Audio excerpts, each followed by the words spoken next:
In this movie, I'll be combining pattern overlay with inner glow to create this inline type effect.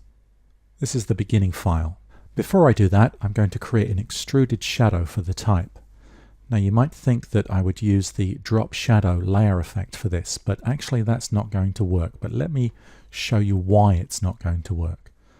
I'll choose drop shadow and I'll offset the shadow, and I will increase the size of the shadow and then up the spread to make it into a solid shadow. But I'm not really going to be able to extrude it the way I want to using the drop shadow layer effect. So instead, I'm going to do this. I'll duplicate the type layer, Command J, right click and convert the type layer, the copy, to a shape. Then Command T to put a transformation rectangle around that, right arrow once, down arrow once to offset. Press return to commit to that. Now I'm going to create multiple instances of that by pressing Command Option Shift and T. And I'm going to do that 15 times. Then I'm going to select all of those shape layers, not including the type. I'll right click on any one of them and choose Merge Shapes. Now I'm going to move that shape down beneath my type, double click to the right of the layer and come to Color Overlay. I'll change the blend mode here to multiply, and in fact that's all I need to do. There is my extruded shadow. My next task is to move to the type layer where I want to create the inline shape, and I'm going to do this with an inner glow. Double click to the right of the layer name, choose inner glow.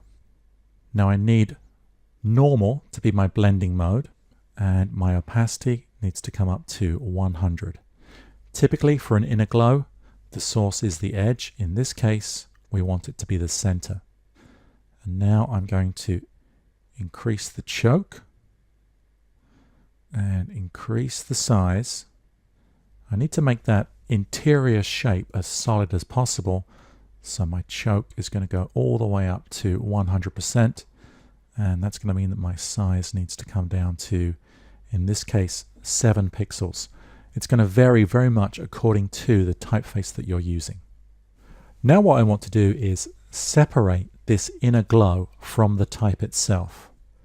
So I'll right click on the FX badge and choose Create Layer. I'll choose that separated inner glow. Double click to the right of its name and come to Pattern Overlay. Now I want to apply a pattern to this that is a horizontal stripe, and this particular pattern is in the Web Patterns group. And I'm going to choose to replace my existing patterns with the web patterns. The one that I'm after is horizontal line 1. And then I want to make sure that the scale of that is 100%. Now, if I zoom in, you can see I'm not getting the effect that I want. The pattern is actually going over the whole of the shape of the type rather than being clipped to the inner glow. So I need to come to my blending options, and in my advanced blending, check Transparency Shapes Layer. I also need to take the fill opacity here down to 0, so that all we see is that horizontal stripe. I'll now click OK.